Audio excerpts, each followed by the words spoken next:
Nuno and João are partners from the Walking Mentorship, and they bring the inside look in the life of the people they walk with.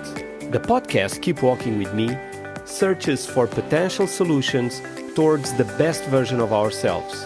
Every month, we walk together with a guest. There is a disclaimer that needs to be shared. After listening to this program, you might feel the urge to step outside and go for a long walk. But don't worry, that is absolutely normal. Welcome to the podcast Keep Walking With Me. Today, we have another very special guest walking and talking with us. So let's start and ask, in a nutshell, who is Qasá Alom? Thank you so much for having me. And my name is Qasá Alom. I'm a British TV presenter, journalist, and filmmaker. I deal mostly in nature, sport, travel. I present Wimbledon for the BBC. I also do a lot of climate programs at the BBC Green Sport Awards. I'm not just with the BBC though. I also do plenty of other things with the UN, plenty of climate products and sports sustainability is also my focus, as well as travel. So it's a little bit of a, lots of fingers and lots of pies, but it's mainly to do with outdoors, being active, and embracing and loving our planet and making sure that we can pass it on to future generations and also enjoy it for ourselves as well. Thank you, Qasá. I think we'll have a lot of fun. There's a lot of commonalities here. Yeah, well, you are mostly known as a presenter for your work, and also as an investigative journalist, right? That's right. Yeah. So we were wondering what brought you to this career. What drove you to choose this path of life? It's interesting actually, because when I was growing up, I mean, as a child, basically, I used to want to be a sports commentator. I used to, I was very bright, very intelligent, did pretty well at school, but I was just mad about sports and talking about sports. And then obviously I went to school, university. I had a whole thing about languages. I was very good at languages. French and German were the two that I studied. But I didn't get like a first class degree at my university. And then that's sort of like my whole idea, I don't know why, was to become some sort of hotshot diplomat or something, translating all around Europe or UK or whatever.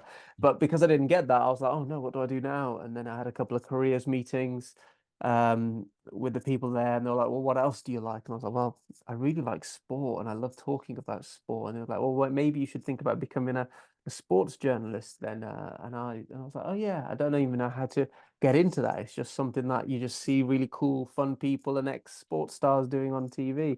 But now I went back to university. I got a broadcast journalism master's, and then just started working in local BBC radio, very small, and then taking it from there. Did that for a couple of years. And funnily enough, this is the weirdest thing. So when I first started, everything was about sport again, sport. And then every single year I was getting further and further and further away from sport because, like you mentioned, the investigative journalism. I found that all of a sudden I was pretty good at finding stories or like interviewing people. And all of a sudden I got invested in communities and talking to them. And all of a sudden I started making programs on climate change or on underground issues because people were telling me these things, and I was having to look into it because I'm just naturally a curious person. So for about 10 years, I was further and further away, to the point where I was like, I'm never going to do sport, and that's fine. I'm quite happy with what I'm doing. And then, as you both know, the COVID pandemic hit. And during that time, I was a national radio presenter on the BBC. And every single day, it was a public service. I was very proud of what I was doing because I was one of the few people allowed to go out. I had a special sort of permit, which meant I could drive and walk around because I had to go in. I was a key worker, so I had to go into the studio and, broadcast and talk to people and tell them what was going on. And then also kept them company because you know, for us at the time, radio and media in particular was very important at keeping people sane, especially when they had to be in their house. And I got a lot of people who were grateful. I won a national award as a radio presenter of the year. So I was very proud of that time in 2020. But then by about 2021, you know, still talking about politicians, vaccines, the pandemic, I realized it was starting to get on me as well. It was very sort of high stress environment. I was not enjoying my career as much. And I just figured, like, if I don't leave now, for some reason, you know, I just felt like I needed a change. And like, I was like, if I don't leave now, I don't think I'll ever be able to change this course, because all of a sudden, you know, getting these awards, people starting to like look to me to like sort of think, okay, you are a serious, respected news presenter. And I was like, yeah, I need to do something for me now, because all of a sudden I started to be pushed down this road. It was a lovely road to go down, don't get me wrong, but not my passion. And then that's when, during the pandemic, I talked to so many people and said, I'm thinking about leaving this, you know, permanent job. And they were like, man, you're crazy. Why you want to go leave your job, be self-employed at this time? But I had a plan, and my plan was effectively like, look, I want to get back into documentaries. I want to get back into climate change, the environment, and also sport. These are my passions. If I leave now, by the time we and start figuring everything out, by the time we come out of the pandemic, I'll be in, you know, in a decent place, hopefully. And, you know, touch wood, that's kind of how it worked out. And then, you know, starting to do more sports presenting, tennis, the Commonwealth Games, the Olympics, lots of football. These are things I love. But then also doing climate change programs and talking about nature with the BBC climate programs, but also the UN, and making this series with a YouTube on Bangladesh, which is the country that my family are from. So yeah, things then started to go okay. So that, in a nutshell, is my career for you. Oh, Thank you. well, thank you. I mean, and being such a, you know, having such a keen passion for the environment conservation, and we know that you worked on the subject, especially with the UN on COP 26, 27. You moderate a number of panels, and there's so much talk about the environment, especially these days, that we are curious. What do you think is actually the major challenge in this matter? Oh, it's a really good. I don't think there is just one, to be honest. It'd be nice to say this is the one thing, you know. The truth is, for me anyway, the truth is that there are lots of different countries at different stages of their, you know, whether you want to call it net zero. I try not to use these phrases because it's sort of, again, you know, there's different people at different stages of this journey, and there'll be people who'll know the terms like net zero and sustainability and scope 3, and they'll be like, yeah, totally, I get all this. There'll be other people who have no idea, and the whole challenge, maybe this is the biggest challenge, the whole challenge is to tell a story that everybody can sort of get behind. And if we use things like net zero and reducing our emissions, some people might think or might feel alienated for a number of reasons. Either they don't understand it and then they'll be embarrassed, or they don't, you know, they don't understand why it's important. Other people might be, and this is a fair point, they might be like, whoa, hang on. What do you mean reduce our emissions? Because historically, for the last 1,000 years or last 500 years or since the Industrial Revolution, the emissions of certain countries, if we look at it in total, will be vastly more than mine. So are you talking about me in some small island in you know, in the Pacific, me reducing my emissions? Is that what we're saying by reduce, you know? So I suppose maybe that is the biggest thing, finding a stuff that unites everybody or gets people to, you know, buy into this rather than reducing emissions. It's about, you know, improving our natural world. You know, that might be something that you know, just having those little twists on the language and the stories that we tell each other. Because, you know, I do it myself, and, you know, I've done some climate programs, and at the end of it, and I've been in a small studio, and I've just had my head in my hands, and I'm like, oh my God, you know, we're doomed. But actually, hang on a minute, you know, do you want, is that do you want people to listen to leave thinking there's nothing they can do? No, actually, what you want them to do is to inspire. You want them to you want to tell people what's going on, of course, but you also want to prompt people to wanting to care and thinking that they can make a difference. So I'm going to go with that. That's the biggest thing that we could do, which is change Makes a lot the way of that we sense. think about it. Mhm. I do Excellent. apologize if I'm rambling, by the way. You can cut in at any moment. No, you're Not at all. perfect. And definitely, I think you touched a very meaningful point there, which is um, if we can change the perspective from what we need to give up into what we are actually fighting for, then it makes a lot more sense, because no one wants to give up anything, but you definitely want to have a wonderful planet to live in. So there, I have no doubt we all agree we want a wonderful planet to keep living on. So, well, but let me move here into a little bit a different angle. We realize radio is a big thing for you. And actually, we love radio because we can listen to radio and to podcasts while walking, unlike television, right? But we would love to know what attracted you to radio, and what do you think is special about the radio as a media? So I'll be completely honest, when I first started, I was all about TV, because that's what I saw. I didn't actually watch or listen to that much radio growing up. Mhm. And then when I first got my job in radio, I was like, oh, it's radio, it's radio, blah, it's radio. It's only radio. And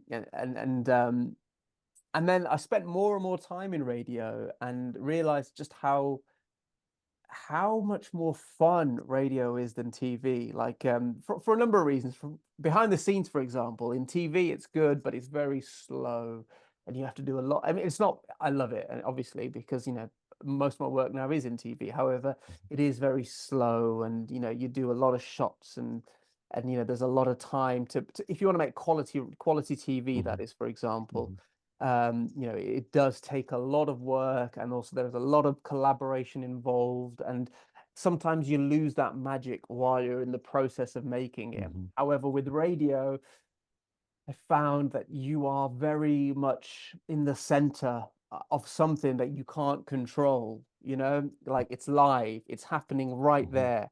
So whether you're on air and then someone says something and then someone else agrees and then all of a sudden it's gone somewhere else, it's that's what happens. And if you're listening to a podcast, for example, it's kind of the same, because you'll have three people like we are here having a conversation, and then all of a sudden something will happen that's spontaneous, or it will feel like you're just having a conversation, a direct conversation to the person who's listening. So someone listening right now, they might be like, yeah, they're talking directly to me, and they might say something, and you feel like it's your friends that you're talking to. And that's something I really realized, like the company side, the personal side of radio is something that I truly cherish, and I keep doing now, even when I'm presenting. And I feel like the people who listen to you on radio, they're far more in tune with what you're saying, because there is no barrier. You are literally in my body. The headphones are in my ears, so therefore we are pretty much one.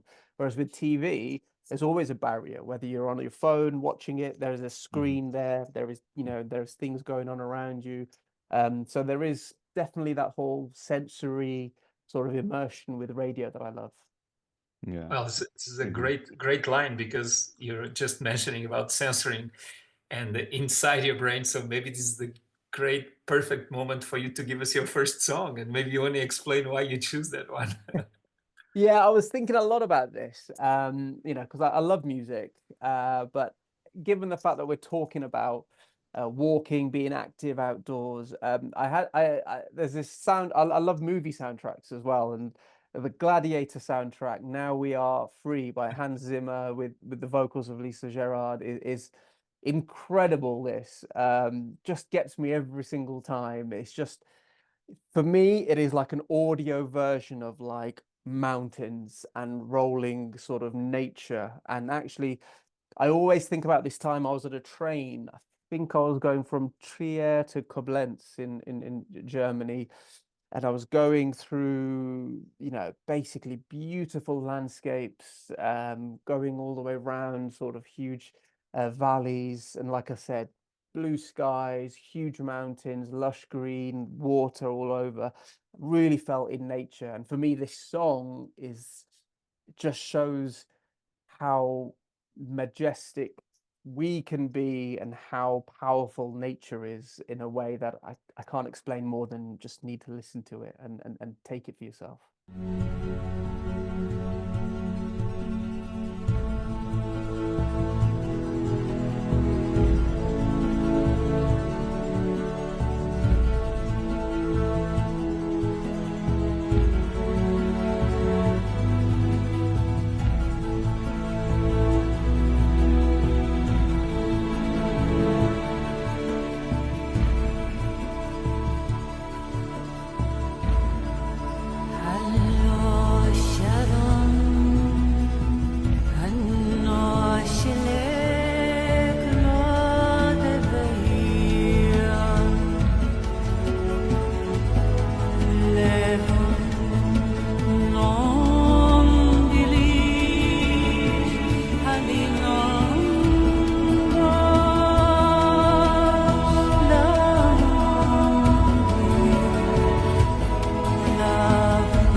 Well, thank you very much, Qasá. This is something that it's always worth it to revisit, and kind of really we time travel with this sound. Let's shift gears a little bit. What is Qasá Vision? So it's funny. So when I was first starting out, when I was first starting out as a journalist, I had a joke with a friend that, you know, one day I'm going to have my own TV show. It's going to be called Qasá Vision, and it's all going to be about my thoughts, my perspectives. Like before YouTube was massive and social media was massive, and my friend was like, "Oh my God, you are going to totally do this as well." So and then I just sort of left it because that was it. But then, like I said, when I left the BBC during the pandemic, I was very glad to get onto I had a conversation with Google. Can't go into it too much, just I don't want to. But effectively, they were like, "Look, we'd love to help support you, make a YouTube channel where you can talk about things that you're passionate about, such as the climate." And I was like, "Okay, cool." And effectively like, well, what do you want to call it? And I was like, I don't know. And then all of a sudden it just came back to me, oh, Vision, because it's kind of like television, because it will be YouTube. But then also, you know, it's from my perspective. So then that's where the name came back from. And All right. yeah, and it kept me busy for a while. I mean, I'd love to do more, but I'll come on to that in a moment. But like the thing I'm most proud of with that is the 6-part program I made in Bangladesh, where it was all about climate change. I went to different places like Shunamganj in northern Bangladesh, but also the Chor region on the south, and it's all about being outdoors in nature, right? But so for example, in the south of Bangladesh, you've got like these areas where there's so much coastal erosion happening each year. I was able to like witness, like, you know, this area was losing half a meter of sand and coast each year, and like, you know, stuff such as like this woman had to move home 3 times in 7 years because like of the coastal erosion. And it just really shocked me seeing all that. But then also I saw some positive stories, because of when there's erosion, there is also accretion, and then that meant that in the middle of the Bay of Bengal, there were these tiny little islands.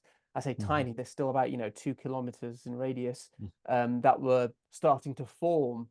And, you know, in 20, 30 years time, they would be solid enough to house people, they think, particularly with like technology and the use of mangrove trees to get all the land together and solidify it. So that was a really inspiring story, actually, seeing how nature is taken away, but also how it is creating a land for us to live on. And I was really proud of that series because it was all my idea. I had some support, of course, but it was all sort of me doing it. And it was all about the real people there. Like, you know, it wasn't very slick or polished, but it was effectively like having these people who'd never had a camera in front of them or anything, and just putting a camera in front of them and just letting them speak. And, you know, part of it was in Bengali. I had to have someone there with me translating because I couldn't speak some of their dialects. And then it was just putting it out there. And for me, that was great. And that is really where I wanted to take it and do more with it. Unfortunately, I ran out of money because, you know, my agreement with Google was coming to an end, and I was hoping that other projects, companies would want to fund and do other things. And whilst there were some who were interested, it is very labor intensive when you're doing it on your own. So that was one side of it, but then also like other parts of my career, for example, sports presenting with the BBC and other things started to really pick up again. And so, you know, it was all about a balance. But you know, my ambition is to continue that at some point, to do more, have a bit more editorial judgment, learn and use all the skills I've learned now. But yeah, we'll see. Well, thank you for that. I was really curious about your experience in Bangladesh, and I'm really inspired by what you said about how nature takes away but gives back in different ways, and that's really amazing. Yeah, I'd like to make another point about that. Sorry, as you raise it, Go you ahead. know, because it's funny. I went there. I've been a few times. I hadn't been for like 15 years or so, but you know, my family come from there, but I am very much born in Britain, raised in Britain, and I think there is this tendency in the West where we think, you know, we're educated, we've got all the technology, you know, we know best, and I did feel that I was guilty of that too when I went to Bangladesh. Also, the stories that we tell, again, coming back to that, the stories I'd always hear about Bangladesh in like the news, like it'd only be in the news if there was like a cyclone or if there was like a disaster. So it was kind of like, oh, poor Bangladesh, and the disasters happen. But when I went there, yes, there was a lot of destruction in places, but also the resilience, the climate resilience they've got, the beautiful landscapes they've got, the amount of food. Honestly, I'm not joking. Like in the UK, some of our food, I'm looking at them like, is this food anymore? Seriously. But then, like, you know, you've literally got mangoes that are just, you're plucking them off the tree, and fish or whatever you want, it's there. Plentiful, the way it's meant to be. My point effectively is like that they also know how to deal with the climate. Like they might not have the money, but they've certainly got the experience. And I was talking to some people I was out there about how the German government, I think it was, had come over to Bangladesh to sort of pick up some tips on how to get back on your feet after these floods, because of course we had those tragic floods in, you know, across Europe as well, in places like Germany. And of course someone like Bangladesh has them all the time, that they've sort of figured out the best ways to get people back on their feet or the protocols to take. And it was a real sort of lesson in, actually, we don't just need to give to the global south. Sure, we need to give, but also actually, particularly for the West, we need to learn, because these are people that have been through these disasters, been through these situations. So actually they know more than anyone else what you need to do to help yourselves in that situation as well. And particularly when we see so many forest fires and stuff in Europe now, actually there is a lot we can learn from those who've seen it and been through it for the last 50 odd years. Yeah. Wow. I think that's very, very wise and very, yeah, I think that's a very powerful insight. Thank you for that. But it's so interesting, Qasá, because you keep, you know, receiving all these different access to different realities. So you have this travel show that you present, and this travel show takes you around the world again to see different realities. My curiosity here is that when a person has such a broad perspective, what do you think it's something that gives you hope? Because you have access to a lot. That is such a good question. This is something I struggle with. I think I'm very blessed, actually, and this will come on. I don't know if you've done this on purpose, but this can come on to song number 2, actually. Usually it doesn't look like that it's on purpose. Well, no, you're very good at what you do. So for that reason, no, totally. People amaze me. Like, they genuinely amaze me. There's things that, what amazes me is that I keep getting, like you said, people seem to find something in me that I sometimes struggle with seeing myself, you know. Like, a lot of the times I'm quite hard on myself. I'm a very someone who's quite a perfectionist. So if things aren't exactly at the top, you know, I think they're bad or they're rubbish. But I'd never be like this with other people. Therefore I find a wealth of good in other people. And I see them as a fountain of resilience that I need to sort of use to remind myself of what I can be. But also on top of that, just the spirit of people is so interesting. You know, whether it's Costa Rica, and just like how it just boggles my mind how positive they are. You know, pura vida, you know, in that sort of that phrase, whatever happens, like, oh well, it will be good, you know. Or when I was in Alaska, and like the hardiness of people, why would you live there and enjoy living in like -20 all year round? And it's not all year round -20, but what I mean is, like, year upon year, you know it's going to be like that, and you're ready for it, and you're succeeding. It's because they respect nature. They know they can't control it, but they've got to be prepared for it, and they'll do it. Like the resilience of humans there. Athletes, when I do sport, people who have been through huge, you know, huge injuries or huge setbacks, and then something in their brain goes, I'll show you, I'll still win.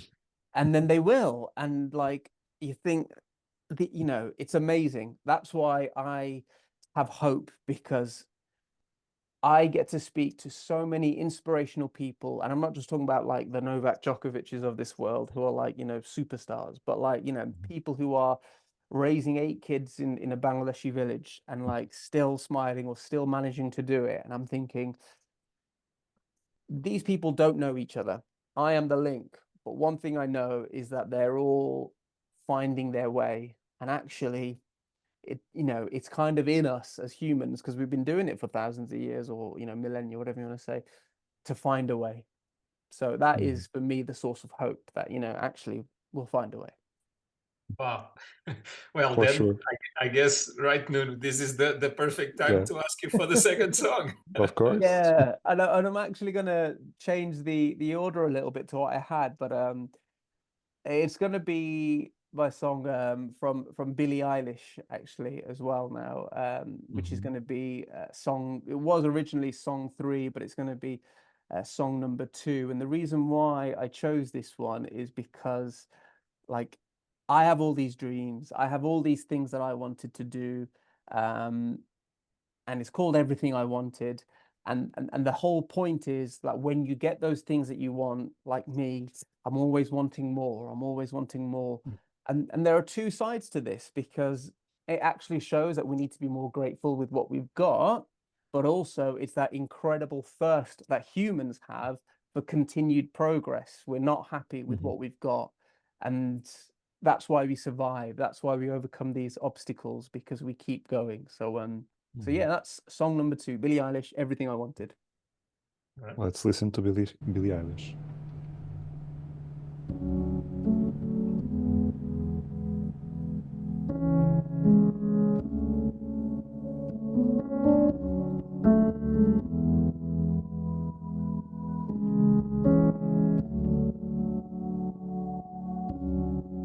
I had a dream. I got everything I wanted, not what you think. And if I'm being honest, it might have been a nightmare to anyone who might care. Thought I could fly, so I stepped off the golden. Nobody cried, nobody even noticed. I saw them standing right there. Kinda thought they might care. I had a dream. I got everything I wanted, but when I wake up I see you with me. And you say, as long as I'm here, no one can hurt you.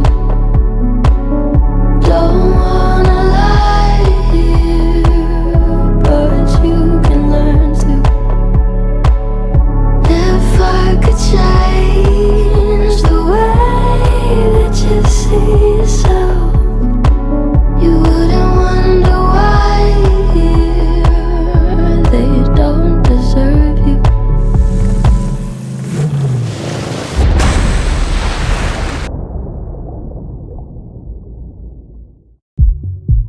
I tried to scream, but my head was underwater. They called me weak, like I'm not just somebody's daughter. It could have been a nightmare, but it felt like they were right there. And it feels like yesterday was a year ago, but I don't wanna let anybody know, 'cause everybody wants something from me now, and I don't wanna let them down. I had a dream. I got everything I wanted, but when I wake up I see you with me. And you say, as long as I'm here, no one can hurt you. Don't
Thank you for that, Qasá.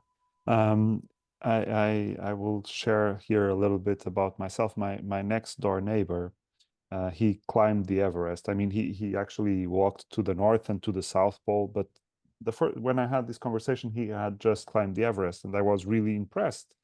And I met him, you know, we were arriving home, and I met him, and I asked, "Oh, that's really impressive that you climbed the Everest."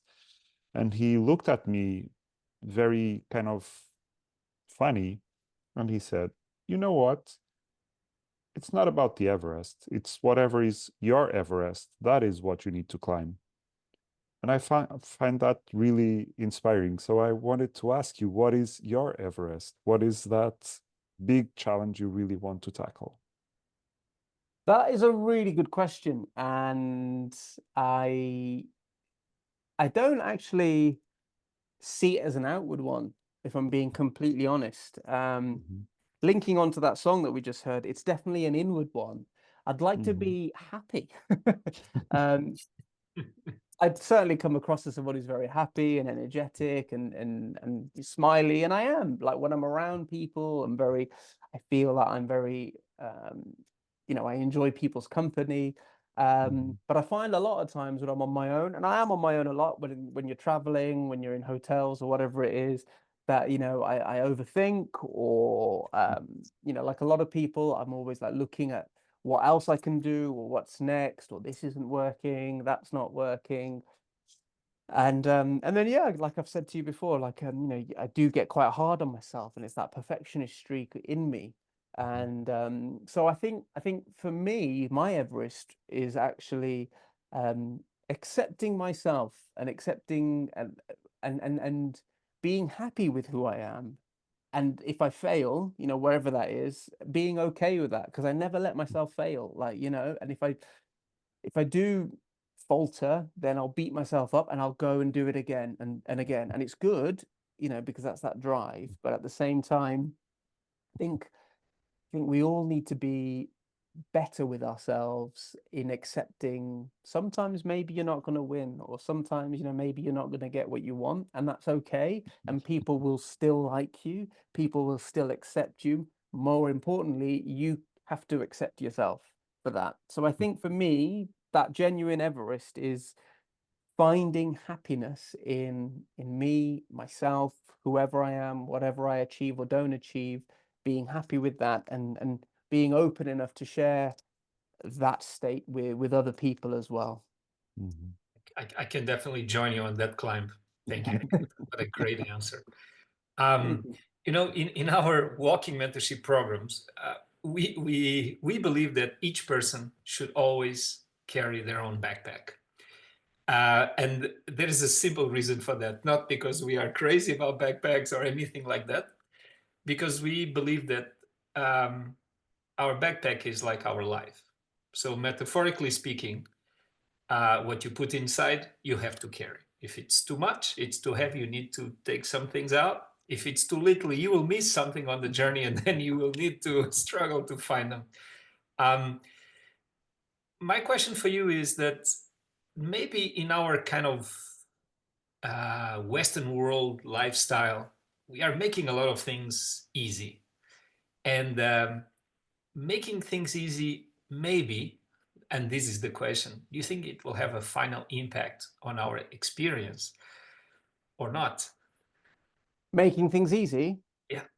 Yeah, I do, actually. And it's a really fortuitous time that you asked that question, because last week I was listening to a podcast from someone I really respect. I've actually interviewed him myself, but this podcast wasn't me interviewing him. It was just his own podcast, Dr. Rangan Chatterjee, who does, you know, live healthy, or sorry, eat healthy, live more, and plenty of other things like this.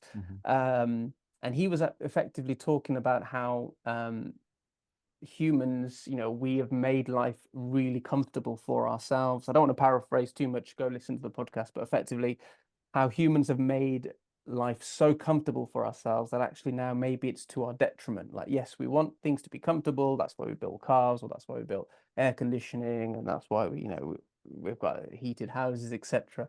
But now it's to the point where, like, you know, we can order food to our train seat when we're on a train.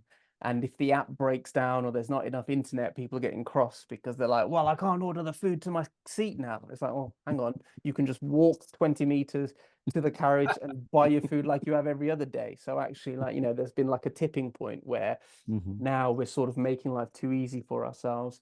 And I found that really interesting. I do recommend everyone to go and listen to it. But from what I took from that, and I think this is true, is that most people I respect, most people I admire and I'm inspired by, have had some sort of huge hardship that has driven them to a greater height. And I'd say it's the same for me as well. Like, you know, setbacks or you know, whether it's a little setback or whether it's a huge setback. Thankfully, most of mine have been little setbacks, but at the moment, but it's always made me sort of have a passion to do more and actually want to overcome.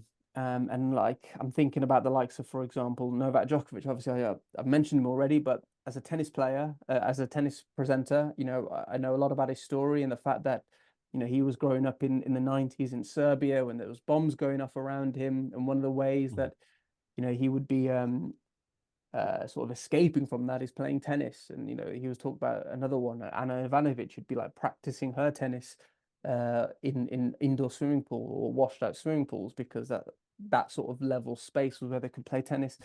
Rafa Nadal, another one, you know, one day when he was about 15, he forgot his water bottle, and his uncle, who's his coach then, Uncle Tony, you can read this in his book.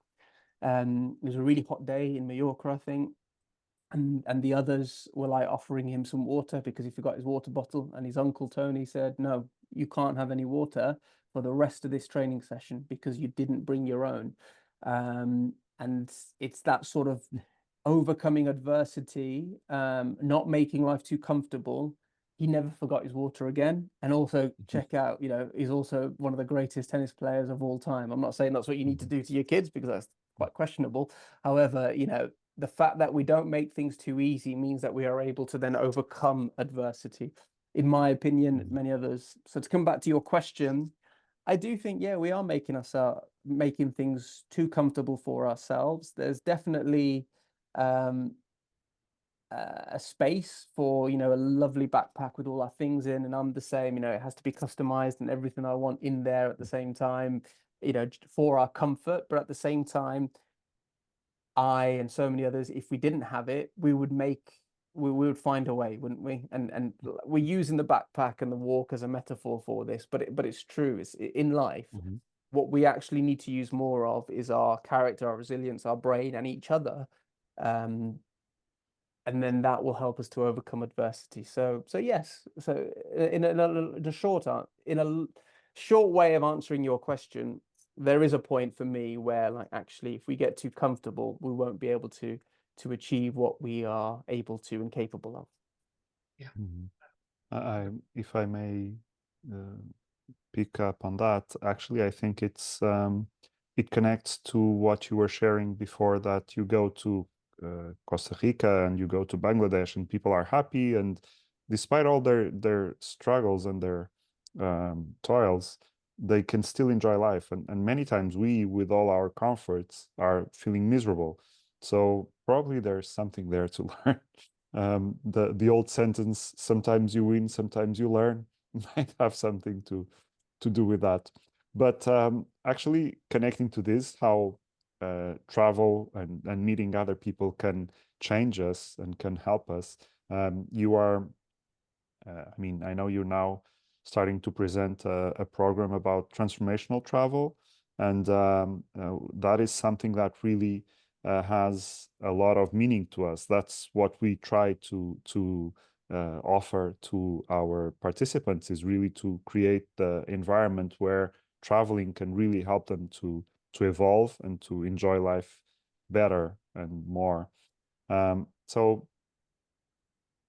how do you think traveling can actually make a difference into the future of the world? So I think the first thing to say is that only about, I think it's something ridiculous like 10% of the population contribute to 50% of the emissions from travel or something. So clearly there is a problem, and I'm part of that as well, massively, where travel is contributing to global warming. However, also, and that is something that has to be at the top of the agenda of trying to reduce those emissions. However, I also made a podcast about this, where it's not just the travel, but it's on the other side, where people are then spending ridiculous amounts on super luxury places all the time, where it just shouldn't be like that. When we're having restaurants that are flying in, Wagyu beef, for example, every single week, like that is something that, does it really need to happen? Like, and like in that sense, the hospitality industry is contributing quite a lot towards the emissions as well as the travel. So the reason why I say this is because actually, yes, the flights and the traveling around is a problem, but equally it's also what we do while we're out there, and whether it is like taken to the next level. What can we all do, or from travel? What have I learned? Well, it's quite simple. We've heard about things such as regenerative tourism, for example, or actually being in a place where we can also conserve. So part of the reason why we were in Costa Rica is we met up with a company that is protecting the turtles there, the red turtles, and it's something that when people go there, they are actually helping out with the mapping out of these turtles and their nests and their populations, to try and help them to improve and trying to ensure that their numbers survive. And it's not just with animal conservation, for example. It would be with whether it is in the rainforests or whether it is in other parts of the world. For example, when we were in Alaska, they have a scheme there where people can go and help map out the glacial loss as well, so that you can get better readings of what is exactly going on. And I think these days people want to also take part in that sort of thing, where they want to go somewhere, but clearly they are keen to look after nature and look after their planet in the same way that you guys are. And you take people and you show them, and we can learn about our planet. And I went on an incredible tour, and this was in, I can't even remember, it was now Slovenia, I think it was, where they were teaching us about the local trees, effectively, and the diseases in trees, and actually what we need to do to look after these walks from trees and foreign species. And that is something that I learned while I was out there, that can then be applied back in the UK or elsewhere. So I think it's rather than just going somewhere and lying on a beach, just going for a walk, actually learning and using that time to sort of give back is one of those ways that travel can be part of the solution to improving nature. Absolutely. Absolutely. Qasá, how do you hope that people describe you? Oh, I hope they don't. I'm quite a private sort of person. Well, it's funny because I'm in public, and I do lots of things. So I'd say intelligent. Yeah, I hope people think intelligent, well thought of, considerate, kind. Sometimes I don't think I'm the kindest or nicest person, but like people, I'd like them to think that. I think intelligent and smart are two good ones. So let's go with that. But on the whole, I don't know. I kind of just want to be fair. I don't want to be controversial. I don't want to be someone who is, you've got those rooms. This is the most I've talked in ages. But like, you've got those rooms and you go to a party and then there's one guy that is literally just like telling everyone what to think or what he thinks. I hate that guy. I would hate to be that guy as well, So I suppose part of that is why I don't really get involved too much in like public discourse or like disagreements on social media, or even if you're at a dinner party and someone says something like something controversial, and I'm just sort of like, no one actually came here to hear me have an argument with this person. So that's it, trying to be an intelligent, smart, kind person who's pretty fair. that's kind of how I'd like to be described. Well, I think you can help us now to put the cherry on top of the cake on your description and give us your third song. Let's see if it goes well. Well, yeah, so this song, I mean, I know I switched it with number 2 because I thought actually number 2 would go perfect. However, number 3, it's from an artist I absolutely love in London called Fred Again. This song is called Angie, I've Been Lost. And I think it's all about, for me anyway, that the vocals are incredible.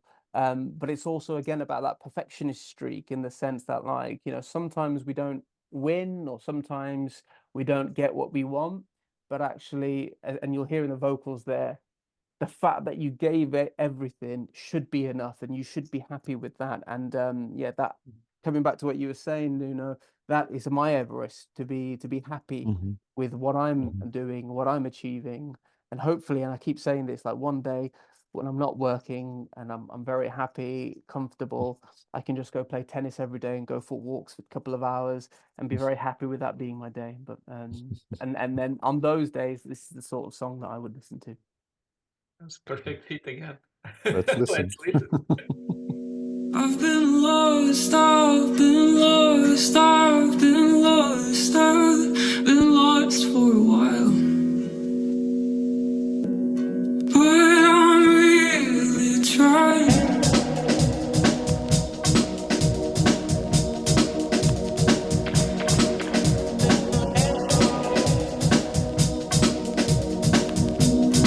But I'm really trying.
I've been lost for a while. But I'm really trying. I've been hurt, I've been broke, I've been bent out of shape for a while. But you just keep me trying.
Well, thank you for that.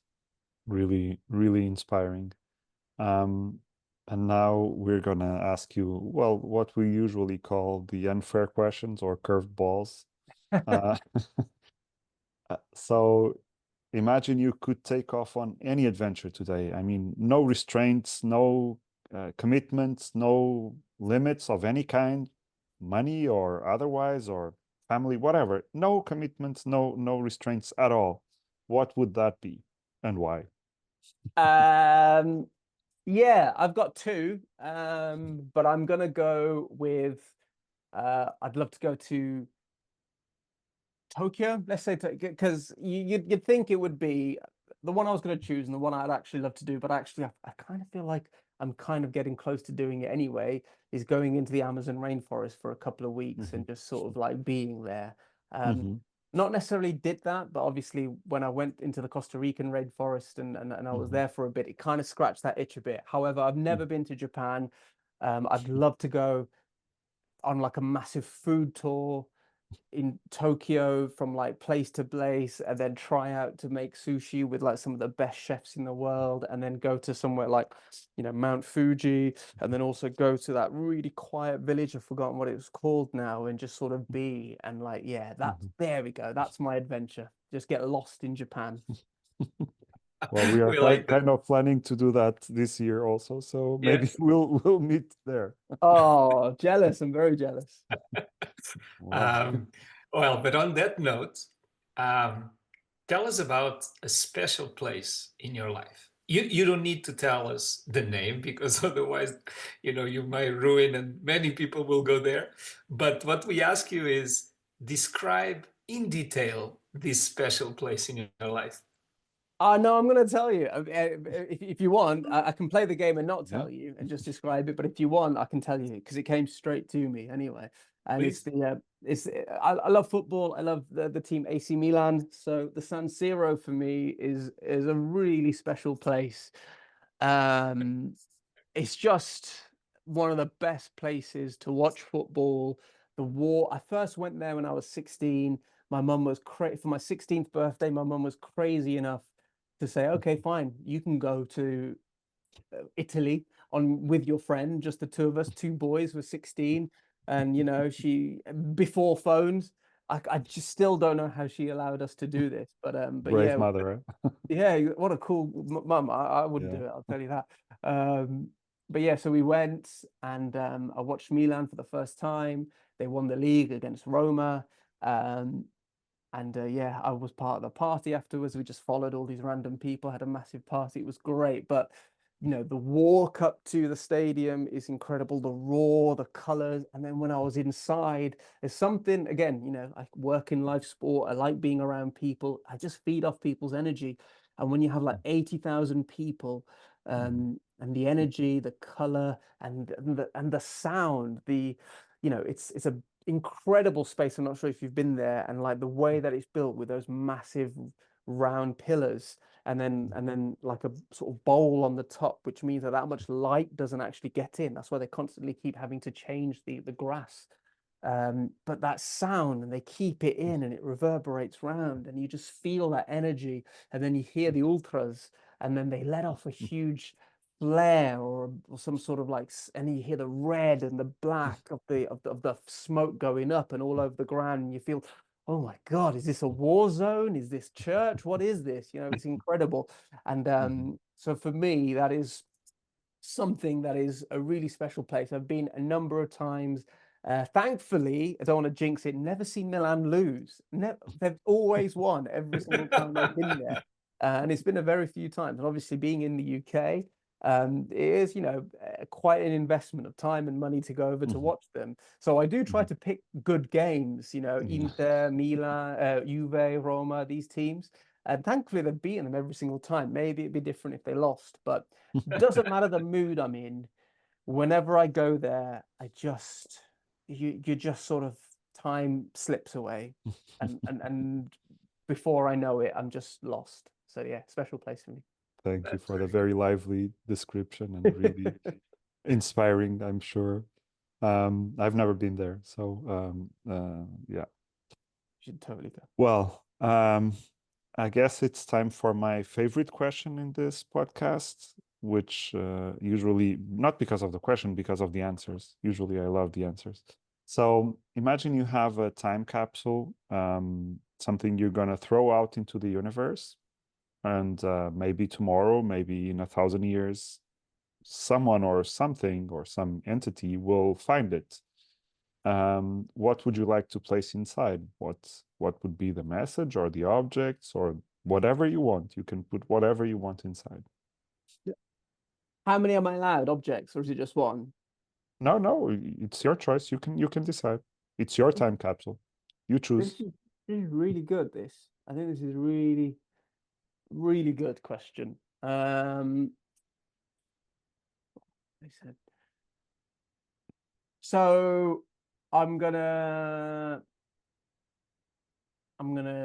In preparation for this time capsule, I'm gonna get a film camera. I've got a few up there. You can't see them. Actually, you probably can just up there.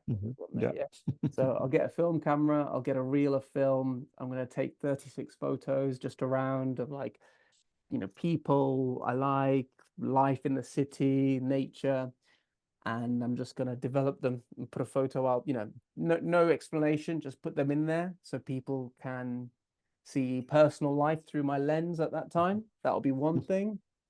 And then another thing, I will put a like an iPad screen. I don't know if that would even work, or the charge of it, but like a David Attenborough documentary, maybe on like life in Asia, or his natural planet, or the blue planet ones, something like that, so that they can see what things are like here at that time. And then I would probably, oh, another one is a good question. I'd probably put a book, something like The Alchemist by Paulo Coelho in as well, just so that they can read it and just, sort of be a part of this moment in a slightly inspiring way, but then also like a of time way. And I guess the reason why I'm doing this is because, I'm not trying to tell them anything. I'm not trying to warn them about what we've been through or anything. I just want to give them a moment of what life was like for us, and they can do with it what they will. So that would be what I'd do. It's such an overwhelming question, man. I don't know. That's it. It's a really It's good a question. wonderful answer. I think Well, it's great. actually, absolutely. Actually, we do have a plan that maybe one day we'll do it.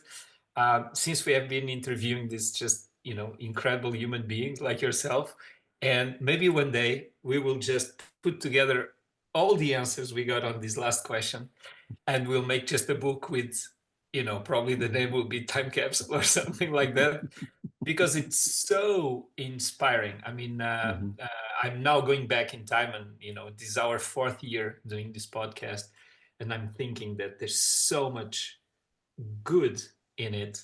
And when sometimes people are curious and ask us, did you ever walk with, because we walk with thousands of people, and they ask, did you ever come across like someone really mean or bad or dark? And we say, look, maybe we are just lucky, but what we can say is that people are good. And we say this, I think we have a good sample, people from many different nationalities, ages, backgrounds, and overall, generally speaking, people are genuinely good. And Qasá, this is really, it was a pleasure to have you on our podcast. Definitely, we could continue and walk and talk and listen to more music with you. But it's time for us to wish you, all the best on your journey, incredible journey that is just starting. Because I can really see that, you have the whole universe in front of you, and we just hope that you continue to, with your curiosity and with, you continue to open doors that other people after you, when they see and they listen to what you do, they can enter and they can discover a whole new beautiful world. Thank you both. It's been a genuine pleasure talking to you both. And yeah, I'm really, really glad that I came on, and the fact that there are really nice human beings like yourselves out there making these sorts of podcasts for people to enjoy. And from a selfish point of view, for me to be able to talk about myself and remind myself that actually I'm doing all right as well, because, you know, as I've said, and I'm sure everybody's like this, we're always thinking about the next thing rather than actually what we've done. And it's been really enjoyable talking to you. Thank you. Well, thank you Well, very much, and maybe someday we will walk together. For And sure. anyway, let's keep walking towards this beautiful future. Thank you so much, Qasá. Keep Walking with Me. It is a podcast inspired by the walking mentorship experience. Step by step, we walk together towards the best version of ourselves. For more information about our mentoring programs, visit our website walkingmentorship.com.